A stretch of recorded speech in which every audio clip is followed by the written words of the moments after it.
Hello, BBN. You might not have heard this story about Pitino and Kentucky, and we're going to talk about it today.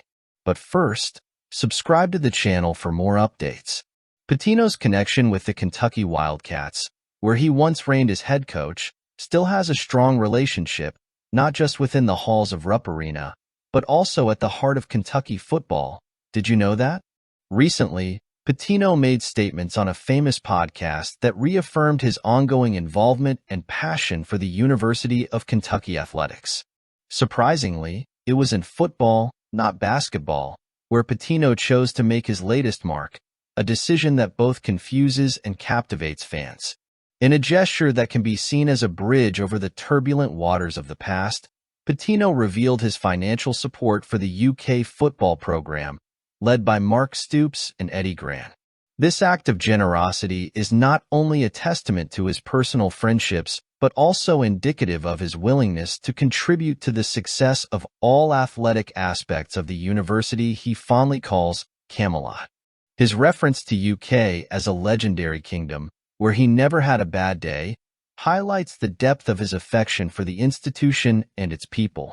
While fans might have expected to hear that Pitino was extending his financial support directly to basketball, now under the enthusiastic direction of Mark Pope, he clarifies that, while he is willing to support the basketball program, his current help is aimed at football.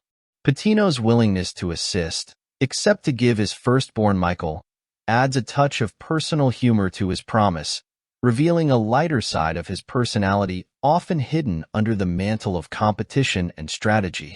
The mutual admiration and respect between Pitino and the current basketball coach, Mark Pope, are also noteworthy. Pitino not only expresses genuine love for Pope, but also an unrestricted willingness to support the program he leads, underscoring a continuity of excellence and care he wishes to perpetuate at UK. The BBN can be happy to have had an excellent coach like Pitino, and now to have a great coach like Mark Pope at the helm. Let's move forward. In this preseason scenario, the discussions, training sessions, and analyses are all geared towards building a roster that can restore Kentucky's prestige on the national stage. In this context, the transfer of Kerr Kriisa from West Virginia emerges as a key piece in the team's reconstruction.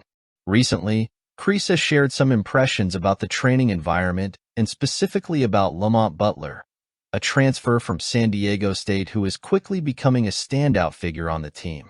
Butler's role, as described by Kriisa, goes beyond that of a mere player. He is seen as a catalyst for the defensive mindset the team is adopting. The intensity and demands Butler brings to each training session not only set the tone for the drills, but also serve to instill a mentality of tenacity and resilience. "Mont pressures me a lot in practice," Kriisa confessed, revealing the challenging yet stimulating nature of the practices. Butler's jocular response to Kriisa's request to relax, indicating no, reflects his unwavering commitment to excellence, regardless of the schedule. Kriisa's declaration that Butler is the team's PG1 is telling. It not only confirms Butler's role as the primary point guard, but also indicates the confidence the team places in him. This endorsement is crucial, especially considering the importance of solid leadership at the point guard position to direct the team on the court. This focus on defense and rigorous leadership is a signature that Pope seems to be encouraging in his first season with the Wildcats.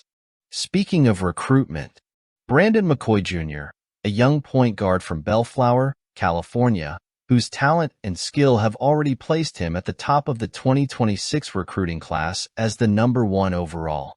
The recent offer from the Kentucky Wildcats to McCoy Jr. underscores the continued prestige of the program. McCoy Jr. possesses an athletic profile that makes him exceptionally versatile on the court. His abilities as a point guard have already attracted the interest of elite programs, including UCLA, Alabama, Arizona, Arkansas, among others, demonstrating the high demand for his commitment. In an interview with a well-known portal, McCoy Jr. expressed his admiration for Kentucky's history of developing standout players, something that would mean a lot to him. His appreciation for the Wildcat style of play, which offers point guards considerable freedom to explore their skills, aligns perfectly with his aspirations to be the next great point guard at Kentucky. He stands out not only for his excellent technique, but also for his mature mindset. Now, with the offer officially on the table, the challenge for Mark Pope and his staff will be to prove that Kentucky is the ideal place for McCoy Jr. to maximize his potential. And your opinion? I want to hear your thoughts now.